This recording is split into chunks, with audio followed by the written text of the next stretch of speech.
Amazing. Okay. Hello, everyone. I'm Sofia. Long time no see. Today, we're going to be doing our usual looking for a connection in a passage in Gemara to our Parsha and seeing how we can understand it in a totally new way. Um, I am really excited about this one because this is a passage I've been thinking about for a while and trying to figure out how to make it meaningful. So I'm excited to get us started for tonight for Parsha Vayishlach. Okay, so as usual, I'm going to get a link ready to put in the chat. And I'll also share my screen. Perfect. Okay, let's get started. Okay, so hopefully you have the link in the chat. Hopefully you can all see here. Okay, we're gonna get started. Parsha Vayishlach, there's a lot of things to talk about, a lot of action, a lot of drama. Yaakov encounters an angel. He meets up with Esav again. There's obviously the incident with Dinah. But I'm going to talk about something that might seem a little shocking, which is a very long family tree. And I'm hoping that by doing that today, we're going to find some meaning in it. And I'm excited to explore that with you. So chapter 36 of Vayishlach is literally just all family tree and a list of kings. I'll go through some of the highlights with you so you understand a bit of the structure of the whole chapter so that we know what we're dealing with. But it's quite unusual. Like usually there are times in the Torah where there are family trees, but this one seems a little bit different. If you want, it's on the source sheet, but since it's so easy, it's like just a chapter of Tanakh that you could just pull a Tanakh off the shelf if you have one and take a look. But I have it for you on the source sheet. Okay, so this is chapter 36 of Vayishlach. The first significant chunk, I would say the first 2/3 of the chapter are dedicated to a lot of family tree stuff with Esav. So this is already after a time where Yaakov and Esav have reconciled. Esav is still a part of the covenant, so like he still gets to have a lot of the things that were promised to Abraham and Yitzchak for what will be true of their descendants. So it makes sense that we would like to see a little bit more about his family. So the first verse, and I bolded it for us, is Ve'ela toldot Esav hu Edom. This is the generations of Esav, also known as Edom, because we're eventually going to see throughout the Torah the Edomite people, and that we'll now know is directly from the line of Esav. But we're starting off in a typical fashion. Like when we say these are the generations of someone important in the Torah, we say Toldot. So that's what we're doing.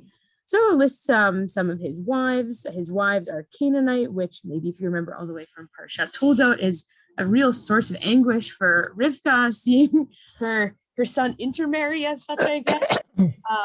Even though there isn't really Jews yet, but a lot of the matriarchs and patriarchs were taken from similar families, so maybe she's troubled that he went so far from that. So we see a lot of these wives. Specifically then verse 6 and all the way to 8 says a little bit more about where they decide to pick up and go. Vayikach Esav et Nesha ve'et banav ve'et benotav ve'et kol nafsho beito ve'et miknehu ve'et behemto ve'et kol kinyano asher rachash be'eretz Canaan vayelech ha'eretz mipnei Yaakov achiv.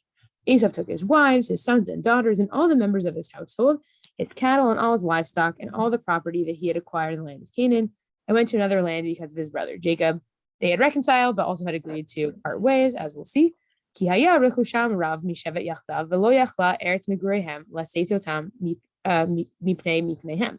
their possessions were too many for them to dwell together, and the land where they sojourned could not support them because of their livestock.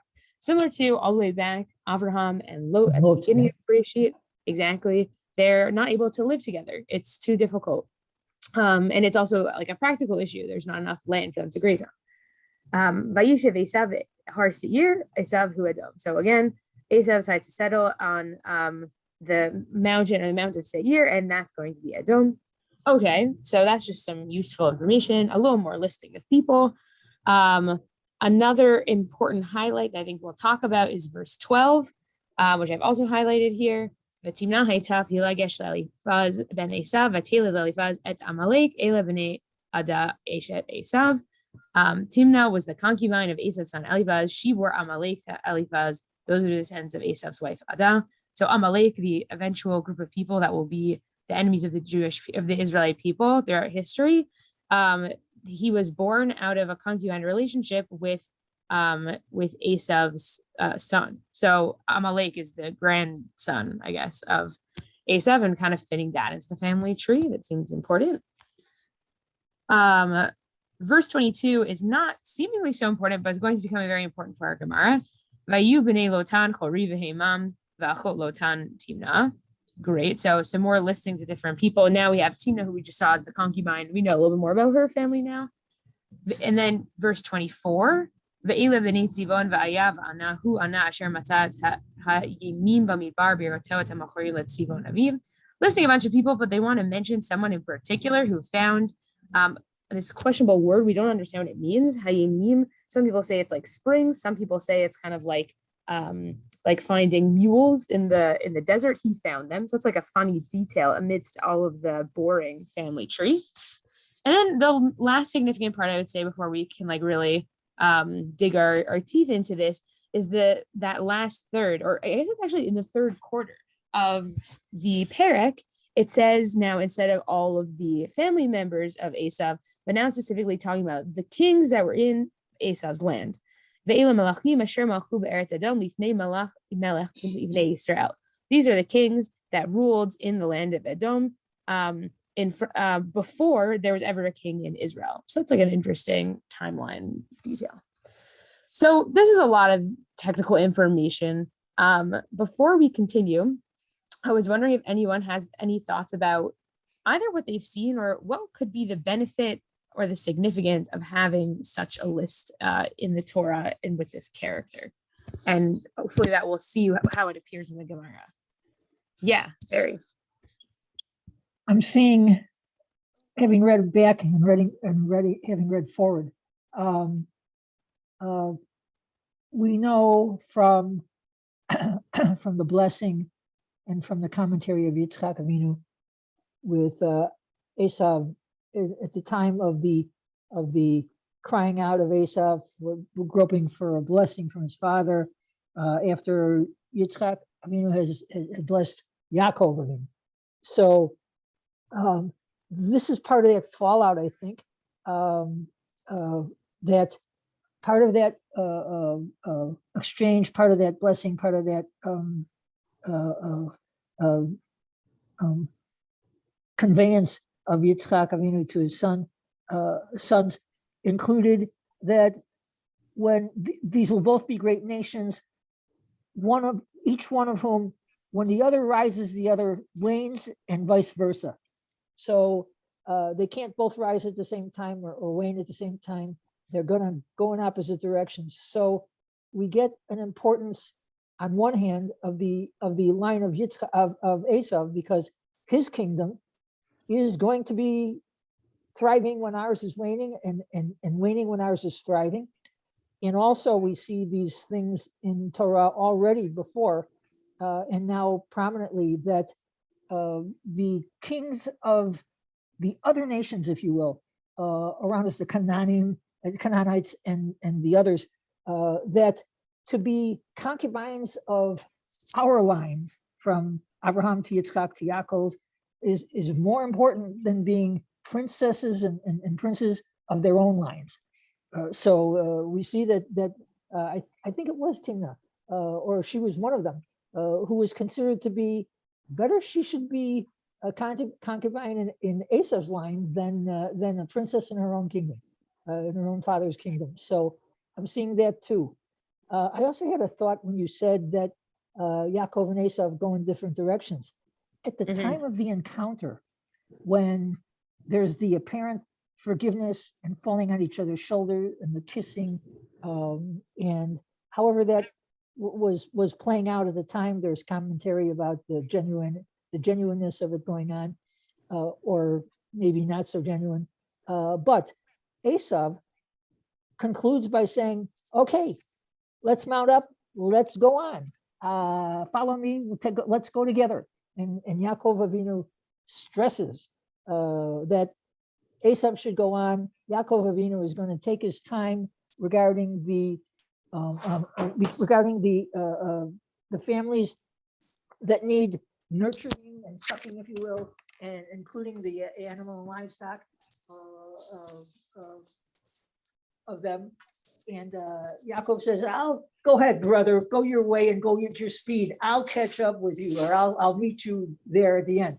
And then Esav goes forward, us not knowing it. At least I haven't seen commentary of what Esav's mindset was, but he acquiesces and goes, and Yaakov Avinu splits off, and he goes his way toward his father via Shechem, and so I don't know that Esav thinks that they're splitting at that point.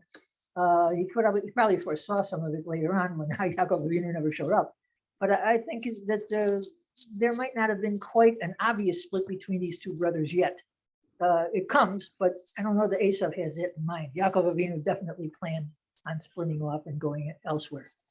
So that's what I'm seeing here. That the lines are so important because of the counterbalance of the two peoples, if you will, Edom, Esav, and us. Yes, we know already, like their previous history from being twins, already struggling in the womb.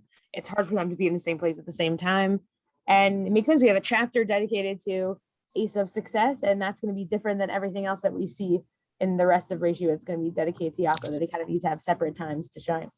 Audrey, I saw your hand raised. Did you want to say something? Thank you. I was just thinking that maybe this was a way that people at this time oriented themselves, that they had larger families, and that the way in which they would understand the world would be through a larger family tree. And so that would be the type of context that people would find helpful at a time when there were much larger families. Yes. And so it's kind of, the word is escaping me, but I think there's a literary term where it's kind of like a decoder or something within a larger piece of literature that allows you to understand everyone's relationships with each other. But Yeah. I apologize for not having the term right at hand. And no, that's great. For me, That's it's good. evoking the part of and again, I'm sorry, I had a really long day at work, but I always look forward to spending this time with you. Thank you. But when the census was taken, when Moses and Aaron were in the desert, and they, to me, it was like they had taken a census, and that had struck me as being perhaps a sign of like the evolution of civilization and where the Jewish people were at that point, that they were, recording and keeping track of everyone and their names and their family relationships. For me, this isn't quite a census. This is something different, but it's reminding me of that time when they were, making a map of the tents and, where all the families were and who was in each family and what all the relationships were. Yeah. Yeah. I think that's a great way of saying it. In a world like without social media, like in order to figure out this was their way of having a family tree and like seeing how they were all connected to each other, when maybe it was like overwhelming to figure out how to see how they were all connected to each other. And yeah, it puts them like in history. And I think that it's important to note, like you were saying, like back then in the ancient Near Eastern time period, there were lots of lists of families, lists of kings. That's how they saw themselves as being a part of something bigger. So I think that those are all really great points. What came to mind when you were talking about in literature, I was mentioning this to my family a few nights ago, that when I had to read Leo Tolstoy's War and Peace for school, and it's a very long book, as I think it's known culturally to be. And so much of the book is a lot of lists and family trees. And it's really hard to keep track of all the characters. But my professor said, like, that's what actually makes it like the most relatable. Like real life has these blips of some a little bit boring, a little bit logistical, but that this is like all holistically part of the book and part of the story, that actually makes it the most relatable. So I was thinking about that while you were speaking. And a lot of the points that people brought up are going to be brought up in the Gemara. So let's head to that. I'm going to just put the link in the chat. May I throw in a comment as we do that? Just for the sake of time, Barry, I think I'm going to okay. forward it. I'm good. It's okay. Keep going. Thank you. Yeah. Okay. So the Gemara sources. So in Masechet Sanhedrin, it's a tractate all about like judicial issues. And in the last parak, in the last chapter, it's quite unusual. There's all of these amazing stories because the Mishnayot talk about who, after listing who gets the death penalty, it says, and here are the people who are not going to go to the world to come. And it lists different kinds of heretics, different weird ways, or like thinking about the Torah or magic. And then the Gemara gets into all these crazy stories about people who fit into that category within Tanakh and within the Gemara. It's really fantastical. I highly recommend it if you're ever looking for like a fun, interesting tractate to look at. And these psukim come into it. There's a discussion about the king Menashe. He is a king at the end of the second book of Kings in Tanakh. And in the text, in the regular Tanakh part of the text, it says that he started doing Avodah Zarah, even though his grandfather, Hezekiah, Hizkiyahu, was incredibly pious and really great. And ultimately, when Menashe does all of these bad things, that's when God says, okay, I think it's time for me to just allow for the Beit HaMikdash temple to be destroyed. Like that is how evil he is that he becomes the tipping point for so many of the bad things that are happening. And so what the text in the Gemara seems to be struggling with is like, was it merely Avodah Zarah or was there something else going on? How did, if Hezekiah, Hizkiyahu was his grandfather, how did he become this person who was doing Avodah Zarah? And so they have to come up with some kind of like origin story, I would say, like for his victim, for becoming a villain. And it has to do with Torah study. So it actually says that he would learn bits of the Torah, but he would learn them incorrectly. He would learn them b'divrei dofi, that he would learn them the way that I would translate dofi as folly. You might recognize it from Slicho and Rosh Hashanah and Yom Kippur, when you're clapping your chest and saying, I've sinned in the following ways. One of them is dibarnu dofi. We spoke in inappropriate or folly ways.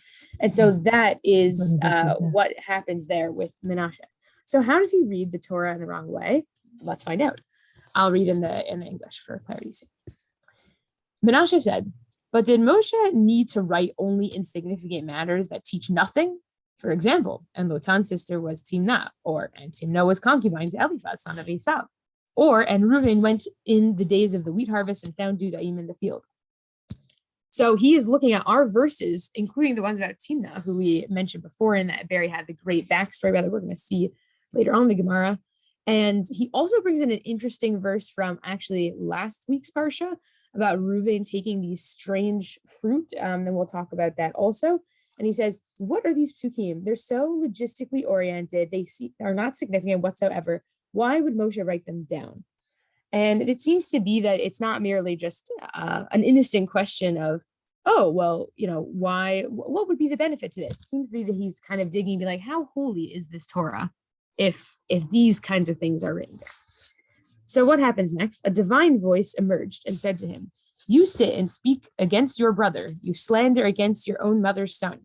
These things you have done, and should I have kept silence, you would imagine that I was like you, and I would reprove you and set the matter before your eyes. So this is a quote from Tehillim, from Psalms, but the voice is saying to him, I can't let you speak like this. Not only are you speaking badly about my Torah, but like this is your heritage, this is your family, and you are speaking badly about them.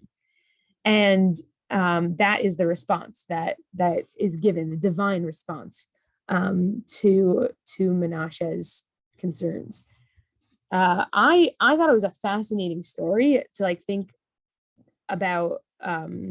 I guess like I thinking about an origin story for how he became the evil person he was, and then also seeing how the divine voice reprimands him. I thought it was quite unusual. And I think for me, it cast a whole new light, because a lot of the questions that he's asking, I think that Menashe is asking, I have questions about too. Like I also would like to understand the deeper significance of what's going on here. And he gets reprimanded for it. So the question becomes like, I think that my question comes from a good place, but what exactly was so bad about what Menashe was saying? I think also what's interesting to note, I would say, is that other verse that's quoted about Reuven and taking the Dudaim. There's a great discussion in the Gemara about what Dudaim are. I would say that the best understanding of it is mandrakes, which are understood to be a kind of aphrodisiac. And the context there in the story is that Reuben is bringing them to his mother Leah when Leah and Rachel are fighting to kind of get Yaakov's approval and make sure that they can be the progenitors of Bnei Israel. And yet that seems incredibly significant then. It's not just like, oh, here's Reuben's, I don't know, grocery list. Like it is something that actually affects the nature of the story. And yet it's being listed here as something that now is seemingly insignificant. So I find it fascinating that these are the psukim that he decides to choose. And I think that it's a very powerful story. So what I'm going to do now before we take questions is I'm going to show you what the Gemara does next, and then we'll analyze and take some thoughts. Okay. So the best part is that as much as, like we were saying, like Menashe gets in trouble, the Gemara sometimes does this where the Gemara says, this isn't allowed, or like, we can't talk about this. And then the Gemara goes, wait a minute. Or the Mishnah will say that, for example. And then the Gemara will say, wait a minute, what are we not allowed to talk about?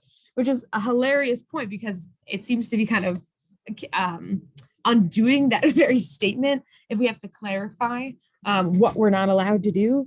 And then that means we're talking about the thing we're not supposed to, but that's exactly what happens next. So this is what it says. It continues. Sorry, the formatting is a little bit funky here. Menashe began by mocking a few verses that ultimately violated the entire Torah. The Gemara asks, with regard to that verse that we came to discuss in any event, what is the significance of the phrase in the verse, and Lotan's sister was Timnah? The Gemara explains, Timnah was the daughter of kings, as is written, the chief of Lotan and the chief of Timnah, and each chief is a member of a monarchy, albeit without a crown. This is why we are called chief and not king. So like Barry mentioned before, Timnah is not just your typical concubine. She comes from great lineage. She is royalty. And the way that they see that is in the list of kings that are described in the later part of the chapter, she gets mentioned. So what happens to her? Timnah sought to convert. So this is a funny anachronistic statement, right? Because there's no Judaism yet. And what does the conversion process look like? There's no Torah. But she, I guess, was convinced. She heard about the monotheistic God. She came before Abraham, Isaac, and Jacob, and they did not accept her. She went to become a concubine of Eliphaz, son of Esav, and said, referring to herself, it's preferable that she will be a maidservant for this nation, and she will not be a noble woman for another nation. So, like Barry mentioned before, she decides to become a concubine because that's better than nothing. And it's adjacent enough to Abraham, Yitzchak, and Yaakov to be a concubine of Esav's son. However, this other part previously is quite sad. She actually sought to convert, and then the Avot reject her. Which is quite upsetting. And we're going to see what the ramifications are for that. The text continues. Ultimately, Amalek, son of Eliphaz, emerged from her, and that tribe afflicted the Jewish people. What is the reason that the Jewish people were punished by suffering at the hand of Amalek? It is due to the fact that they should not have rejected her when she sought to convert. Therefore, the verse is significant. So in a method of midah keneged midah, of tit for tat, a midrash of tit for tat, because Abraham and Yitzchak and Yaakov did something bad by not accepting her as a convert, her progenitors through Esav's son Eliphaz are the ones that then come to punish or to attack Bnei Israel in the future. It gets played out later on in history, but it's seen as repercussions for their actions. It seems that they noticed that Amalek was her son, and they thought that was strange, and that's how they want to make sense of this understanding. So just a quick summary before we take it for discussion, see how people think. Menashe asked this very difficult question, but at the same time might be somewhat relatable. We just read a whole boring list of genealogy and kings in that chapter. What is it doing in our holy Torah? Menashe asks that, and he gets reprimanded for asking that because it seems that he's undermining the larger project of the Torah by doing so. And then even then, the Gemara does still provide for us an answer, and provides for us an answer for what this text could be that shows that it is quite meaningful and not just a list, that it's actually teaching us a little bit of backstory to understand why Amalek in the grand framework of Jewish history, whether it be Amalek attacking Bnei Israel in the desert, to Haman being a descendant of Amalek and threatening to destroy the Jewish people, that there's some greater understanding for why that evil befalls us. And so I think that that's a really interesting way that the Gemara is dealing with Menashe's question. Does anyone have any thoughts, reactions to this approach? Is it a helpful approach? Does it feel like kind of technical but not satisfying? Is it shocking? I'm curious to hear people's reactions.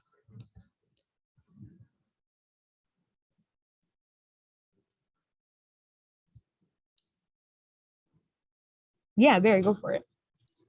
I hesitated. I was hoping to hear some other comments, but I'll go with this one. I have two. One is, before I forget it, Reuven and the mandrakes and Leah and Rachel. This was a time when I believe Leah had her 6 sons.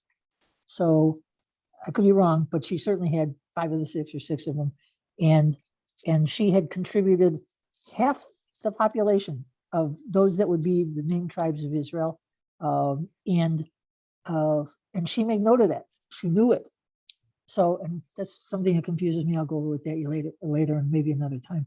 But so at the moment that this was happening in Torah, and Rachel attempted to buy the mandrakes from Leah, basically, and Leah does the deal, runs out to Yaakov and says, honey, don't go to Rachel's tent. You're sleeping with me tonight. I bought you, or whatever is a better characterization. So that was something at that time.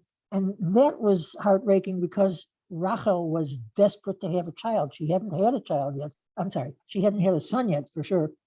And she was worried about, I think a comment I made last week, about having no sons is like being dead, is a possibility. Another more realistic possibility was having no sons would mean that Yaakov Avinu would have to consider divorcing her as an aspect of the time. I'm getting these but from Rashi's commentary somewhere along the way, by the way. And that made Rachel desperate. She did not want to fall into Esau's domain. So sell me the mandrakes. Have my husband, have our husband in the meantime, and I'll have him next time. And the mandrakes will hopefully do what they are reputed to be able to do, be, I guess, aphrodisiac oriented or something like that, right? Promote the intimacy and the affection. So Rachel was groping for what she could to have a child of her own. She already had her concubine, or her maidservant had already delivered 2 sons, but it's still not quite the same. So there was desperation there. Later on, and in this very Parsha, we see, you mentioned the story of Dinah briefly, about being one of the things of one of the great dramas of this Parsha. A lot's going on in this place.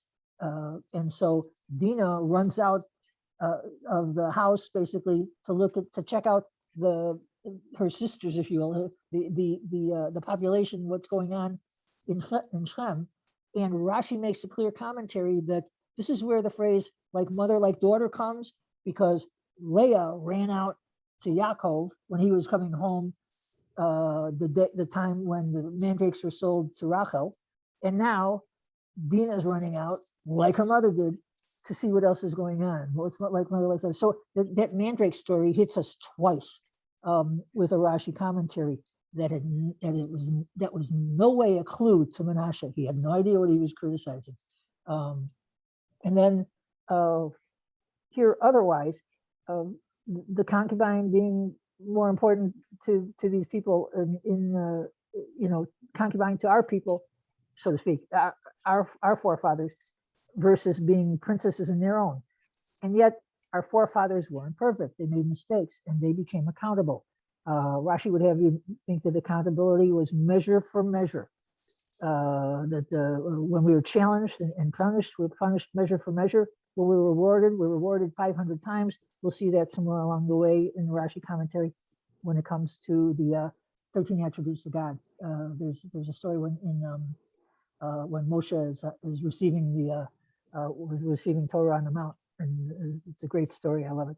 So these things all come into interplay, and the Talmud knows all these things. The Talmud, I think, is studied with respect to presuming that the scholars have all know the Talmud. There's no, whatever the order is, the stories are still known to other people, to each other, all the way through. So this is great. These are great stories. I think they're consistent, and I think they show the humanity and the even-handedness of God, at least at this time, when even our forefathers, when they would make mistakes, as righteous as they were in their times, were accountable, and they paid the price. Yes. I think that I think the details you added about the Mandrake story and like the drama there, I guess, like add an extra layer of tone deafness to Menashe's question. Like, oh, like, what's the point of this? It's like saying, I don't know, what's the point of this climactic detail to help us understand the entire story better? Like, Menashe, you're not reading the text clearly enough. And I think what I find a little bit surprising about this Sanhedrin text is it's like really cool, this story about Timnah, and it's upsetting that she wasn't able to convert, but it's also a great opportunity to remind the rabbinic leaders of today that people who come to search to seek conversion, that we should be welcoming them in open arms. I mean, look at what happens when we don't. So that's a good message. At the same time, I feel like it's a little bit of a stretch. Like, I didn't see that in the text of the actual Tanakh, and I think that it's like a great technical fix to Menashe's question, but it still leaves me itching for more. Like, what? This is a long chapter to tell me just not to be mean to converts. There's also other genealogies that are much shorter up until, like, why not just mention it there? So I take all of that, and I also still have questions. Does anyone else want to share before we move on to the next source? I want to ask your opinion on conversion as it's on the table here. Well, maybe let's say that for after, mostly because I don't know if I have full-fledged thoughts about that. But let's say that. It's on this very point. So okay, go ahead. Perfect. So let's save it to the end. Maybe when it's not recording. That's really the big one. Okay. I want to look at another source, unless people have things that they want to share, to show like a completely different way of understanding these texts that the Gemara offers. It's like, whoa, where did this come from? But I think it is fascinating. This one comes from Masechet Psachim, in a discussion of things that were created before, on the first 6 days of creation. We've actually seen this before in this class, right? Like that all the tongs were created, and the mule was like Bilam's mule was created. All of that stuff is like super hilarious and fun. That list is in Psachim again, but there's a new list of what was created on Motzei Shabbat, on Saturday night after the first Shabbat.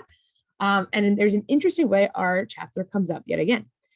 And so it says, at the conclusion of Shabbat, the Holy One, blessed be He, granted Adam, the first man, creative knowledge similar to divine knowledge.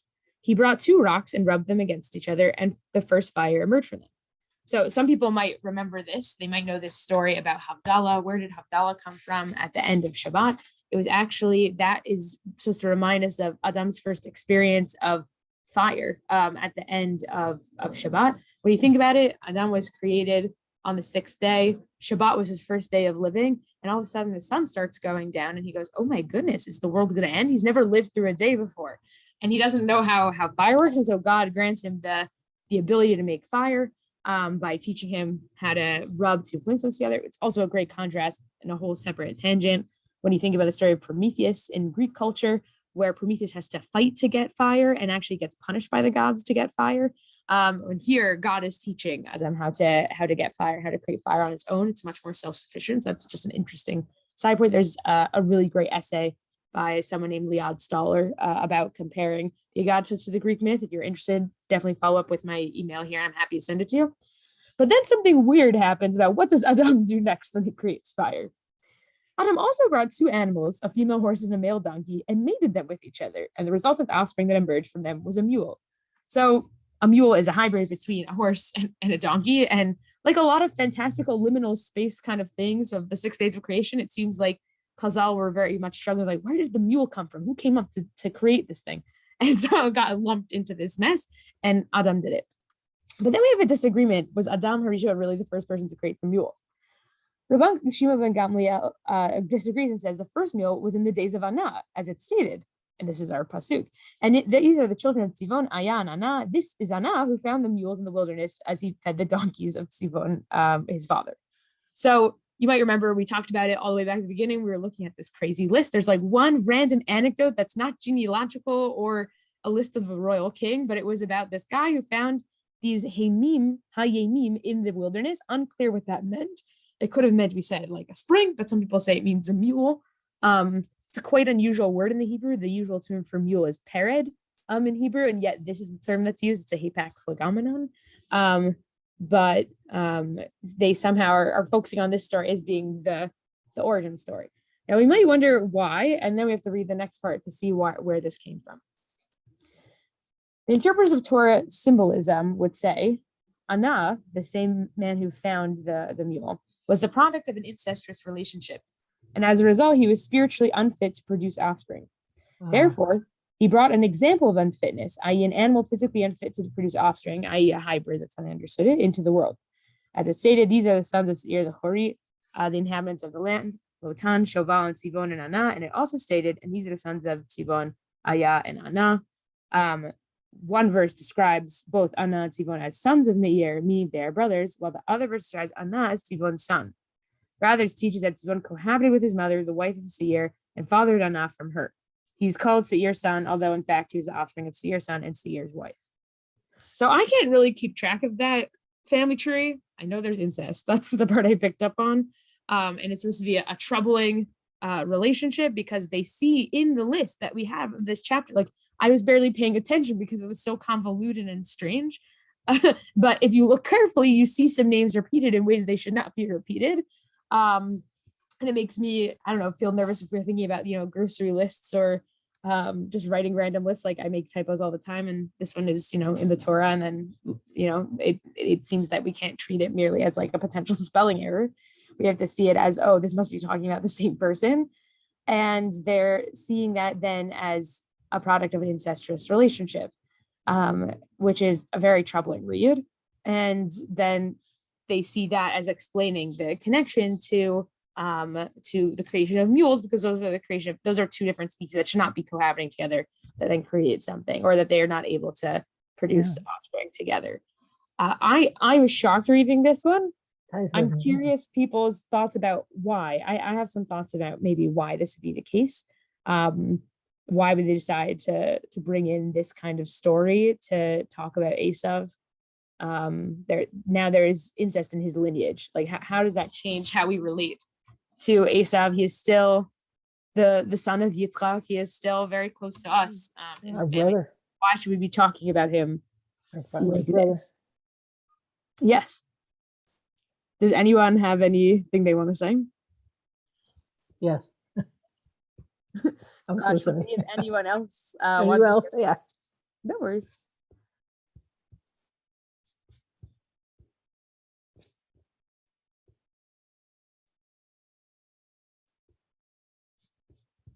Come on.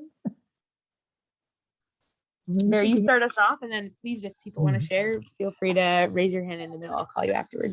I don't know how on point this is, but it relates to my own personal belief as it's evolved over my years. And that is, God not only is God, but God is active. And for those who think that God does a certain amount, then he doesn't get into the minutia of our lives. This is one of those things that I can't ignore. And I don't know how it fits in, but I know how I feel about it. And that is, God sends children in their time, not ours. Parents, husbands and wives sometimes decide they want to have a child, start a family, extend their family, and they try, and they're not doing it. Our forefathers had generations of barrenness and whatnot. Even this day, fertility issues and consulting and physicians are a very prominent aspect of medicine and biology and in our lives for people who want to have children who are not succeeding in the normal in the biological manner, but you have to extend to technology like fertilization issues and whatnot. And so here we are, and I'm thinking God is hands-on in sending the Holy Spirits, the nefashot, whatever, that which he sends in to be born. It's the only way I can reconcile a wise, omniscient, omnipresent, and loving God with sending somebody into the world as a product of parents who the parents made the relationship and made the sex act unworthy, and the child born who had no apparent relationship or effect on the act that went before him or her, and yet the child is born and the child is deemed not worthy to reproduce. To me, that seems harsh, but it seems to tell me that God is hands-on and who he's sending when, and that he's sending a soul that should be born, but not reproduce. And it's interesting to me to come to that conclusion. I just have to conclude. Right. It's very problematic. I mean, it's very difficult. It's difficult to read. It's very painful. And then also from a halachic legal standpoint, like it seems that the child is the one that has to suffer the most from it, which is very upsetting. And seems it's to invoke it, without seeing it right away in the Pshami. I guess they're seeing the names Anand, and they're trying their best to understand that it's difficult. It seems like it's something that's so weighty. Like why raise it just for fun? It's not just like a fun way to be like thinking exegetically. Like there seems to be a point. And I think to that, what I want to say, I was reading an amazing article by someone named Rabbi Professor Marty Lukshin. He writes about the nature of Parsha of commentary on specifically this chapter as a microcosm for understanding polemics within Parsha, seeing the rabbis throughout the past 2,000 years as coming from different contexts in which Christianity is kind to them, is difficult to them, other cultures that they're surrounded by, and then how their commentaries then get affected because of it. So I think why I mentioned that and why it's relevant here is Esav is Edom, and Edom in the rabbinic understanding, especially in the time of the Talmud, is understood to be the the predecessors, or like the origin story of Rome, and then eventually Christianity. So we can imagine that the rabbis who were around and really struggling with Roman rule and Romans not being so happy with Torah study, and even at certain times within Jewish history, threatening to kill for learning Torah, that they might want to put like a darker past to the origin stories of Rome and paint them in this negative light. There could be something there that they're not that it's like a kind of revenge, but as in a way to explain like what's lurking in the background under the surface for why these difficult things are happening, or they are looking to make them look bad. I thought that was like a very interesting detail that the paper brings up, and I think that this is somewhere in the background here. So I want to end off today with thinking about, well, what do we understand chapter 36 to really be about? We've seen two very interesting Talmudic approaches. One is someone having that same question and getting reprimanded for it, but then also we learn a whole new story about conversion that we didn't know. Two is this really horrible and troubling story of incest, but maybe it is the rabbis trying to struggle with, like, these people are both related to us, and also eventually their future generations cause so much trouble for us. And I want to show a different idea of kind of zooming back to thinking about Menashe's original question about Torah, that I think is very interesting, and where this comes up once again. And this final takeaway source is from the Rambam. It is in his introduction to Paraphilik, that last chapter of Sanhedrin. He has a whole introduction that includes his 13 principles of faith, which you might have heard about. The Maimonides came up with 13 principles of faith, which was quite unprecedented. Like, of course, there are things in Judaism that you believe, but no one had systematized them into a way of belief until a few generations right before Rambam. And Rambam was the first person to do it like the most concretely and succinctly. A lot of great writing about that, of like, is Judaism a religion that requires belief, or is it more action oriented? Because there's nothing really like these principles or a sense of doctrine in the same way like Christianity has in our Gemara. So where did this come from? But people usually talk about these 13 principles today. It's a very useful tool to turn back to see about what are fundamental aspects of belief in the Jewish halachic tradition. And number 8 has to do with a divine Torah. And this is what it says. The eighth principle. And this is that you believe that all of this Torah was given by Moses, our teacher, peace be upon him, that it is all but from the mouth of God, meaning that it was received by him entirely from God, which is described by the expression spoken. Okay, so dibur. And it is not known how Moses received it, except by Moses himself, peace be upon him, that it came to him, that he was like a scribe, that you read to him, and he writes all that is told to him, all the events and dates, the stories, and all the commandments. Therefore, he's called the engraver. So, okay, so far we're talking about Moshe and the way that he received the Torah. All of it was the same, and Moshe took it very seriously. And here's the part that's really interesting. There's no difference between, and these are verses, and the sons of Ham were Cush and Mitzrayim, and his wife Mitzab. This is from a line of generations from the Noah story, when we have the generations between Adam and Noah. And Timnah was his concubine, our favorite verse from our section. And I am the Lord your God, and hear, O Israel, your God is your God, Lord is one, or Shema. For it was all given by God, and it is all God's perfect Torah, pure, holy, and true. So one, we saw that it's important to recognize that Moshe is the source of all of the Torah, and the way that he received every line of the Torah is the same. Not only that, every single pasuk, every single verse in the Torah is significant Torah, the Torah that is pure, holy, and true. And we have the whole gamut, right? The Shema seems like a pretty significant pasuk.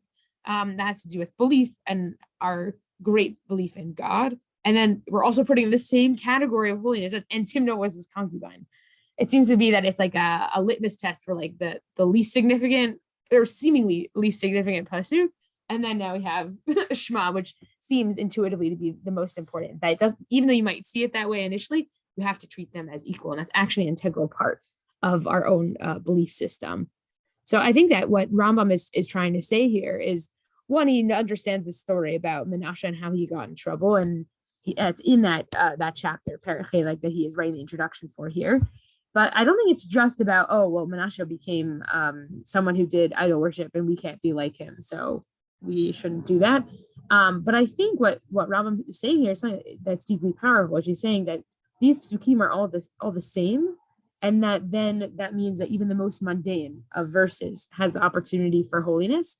And I think it calls upon us, people who are invested in Torah, to, when we see a verse that does not seem to have any kind of meaning right away, it seems very technical, that we need to bring it upon ourselves to try and seek the meaning inside of it. And that's actually like an integral part of our belief system. We can't think that the Torah just wastes words.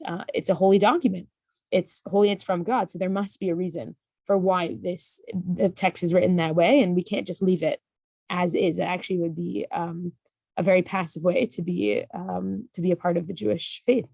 I think it's asking for us to be looking to do exegesis and to comment and to ask questions, asking for us to engage when something seems to not be particularly engaging. And I think it's pretty cool. So if anyone has any last thoughts about the text, now would be the time. I got two. I'll wait my turn though. Go kids, go. I want to listen.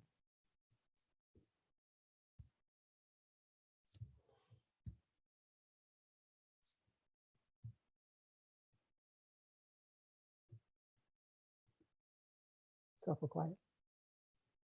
Okay, Barry, go for it. Okay. And again, people feel free to talk afterwards. One is on this topic, and one is on the conversion topic from before.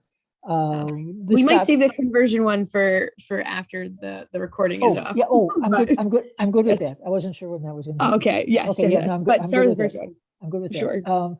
This, I think, is the Torah is told to me. I was taught by people I consider wise that the Torah speaks in a way that we can understand. It's part of the underlying idea that Torah is reachable and accessible to us, not only in the heavens where we can't reach it, not only across the sea where we can't reach it, not where we have to ask who can go get it for us. It's reachable, it's accessible, it's ours. And I think this is where it's going on here for me, for Barry, speaking for myself, that this holiness, this purity, this truth of the Torah, line by line, word by word, is because it's speaking to us and me as a flawed human being who can take things either too far or not far enough, or misunderstand or something. And so the statement about Timnah being a concubine and its truth and purity and place in Torah, and yet juxtaposing it with Shema Yisrael is difficult. And yet it doesn't mean that one pure and true and holy topic can't impact on us or me more or less than another. So the truth, purity aspect, yeah, I buy into Rambam's point, or whoever's making this point about the Torah being, it's all there, it's all true, one line after another. But the impact of those true and pure lines is different for me as a human being. So that's where this is going. Shema Yisrael is certainly more impacting on me than the Timnah line, and yet the Timnah line makes a point. I think I raised it earlier before, and I think you did too, Sophia. You know, that these princesses were thinking it was more important to be concubines amongst our lines, if you will, than their own. Each these lines have a place, but the Shema is an amazing line. So, and then on to, okay, we're waiting on the conversion line, but that's where I am. It's how it affects me. I think that's a good point, right? Like that obviously one feels very logistical and the other one feels much more impactful. That's about belief and God. And I think that's fair to say. Like it's a little bit you can't there's two ways we could say it. One is the Hebrew al tam vareach lo hitvakeach, on like on taste and smell, there's no point in arguing because they're so different. The modern, more hip way of saying it, I think, would be don't yuck mine yum, which is a funny phrase. But I think that's part of it. Is like some of these things, like it just feels like I either enjoy it or I don't enjoy it, or I find this meaningful or I don't. And what I think the power is in this kind of statement is too bad. Like that makes sense when you're choosing your favorite ice cream. That makes sense when you're choosing your favorite book. But like when it comes to what does it mean to live a life of religiosity, it means that sometimes we do things we don't like 100% love or into all the time. And it's about taking it into the larger whole. Like this parak, wish I could skip it. That'd be great. But no, like it's about reading the whole Torah holistically and seeing it all as a collection of that. And I think there's a way of seeing that that's incredibly empowering, because also it's asking us to find, I think, the holiness in the things that feel kind of less meaningful. I have to do a little more work, but the result hopefully is just as worthwhile. And I do think it's more reflective of life. Not every single day you'll have that spiritual high. Like sometimes you dive in and it feels kind of boring. But like what's really nice, actually, in comparison to, let's say, like evangelical belief in Christianity, is like for them, if they're not feeling into praying, they don't pray that day. But for us, like if it doesn't matter, like we still do it. It's not just kavanah is important. And I find that quite comforting, because sometimes it's hard to feel it all the time. And yet we have this system of being able to interact with the divine, even when that's the case. And I think that this is coming to is another way of thinking of that as well. Okay. Thank you everyone for coming. I'll stay on, and people are welcome to stay. I'll probably stop pressing the recording button, but an important note is that I unfortunately will be on hiatus for the next 3 lessons, for good reason. I'm going to Israel, but it's really hard to stay up until I don't know what time in the morning to make this work. But I hope to see you when I come back in January, and we'll send out an email as a reminder. And yeah, feel free if you have any questions or thoughts or feedback. In the meantime, my email is in the source sheet, I believe. And if not, feel free to contact the shul for that. And yeah, have a good night. And I'm excited to be able to pick up learning with you soon. And let me press.